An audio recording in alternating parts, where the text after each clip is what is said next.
So you mentioned LTE, like what does that mean? Like what sort of throughput speeds could a customer potentially get on an LTE solution? So GSM connectivity, to break it down, everyone would traditionally know those large candy-looking towers that sit along the highways, and those are typically referred to as 2G towers. So second generation towers means that they've got a huge amount of range. They can run 20 kilometers of coverage for your cell phone, and that's why you'll see them probably every 20 kilometers along the highway when you're driving down to Durban. You then get what is typically seen as a very bad looking palm tree, or disguised as something. Those are normally the 3G towers. 3G towers need more density, so there's more of them per square kilometer than you'd get of the 2G towers.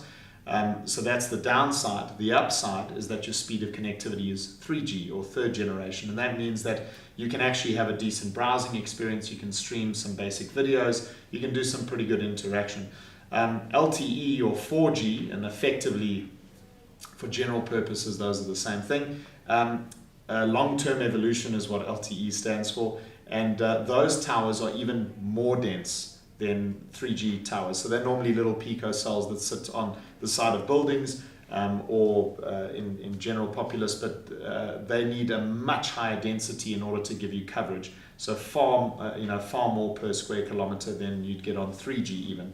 Again, the upside, substantially higher connectivity speed. So what you'll find on your cell phone is that you'll get 4G or LTE in the center of Sandton or Rosebank or Randburg, or down in the middle of Cape Town. As soon as you start moving out of those very central areas, you'll move on to 3G. You move out of those, you move on to what's called Edge, which is very slow on those towers from a data perspective, and then you eventually get 2G or GPRS. And effectively, that's just what they refer to as telemetry data, tracking data, and normal cellular calls and SMSs. So that's normally the breakdown of GSM connectivity. So if you're in an LTE area, that sort of solution could potentially work for my business. If I was doing basic browsing, maybe going on to Supersport or News24 and so forth, that should work for my business. Yeah, LTE can actually get up to very decent speeds.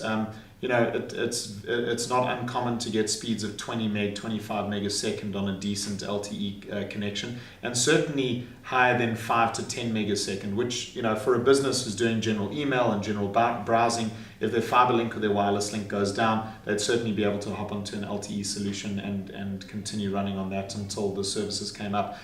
Importantly as well, there are even, really small businesses and SOHO businesses who can certainly go and buy an LTE package with a decent bundle of data, like 40 gigs or 100 gigs of data, and that'll service them for the entire month, as long as the connectivity is used for business and not abused in terms of other services. But those become very inexpensive solutions for businesses to be able to get decent throughput and a very reliable connection.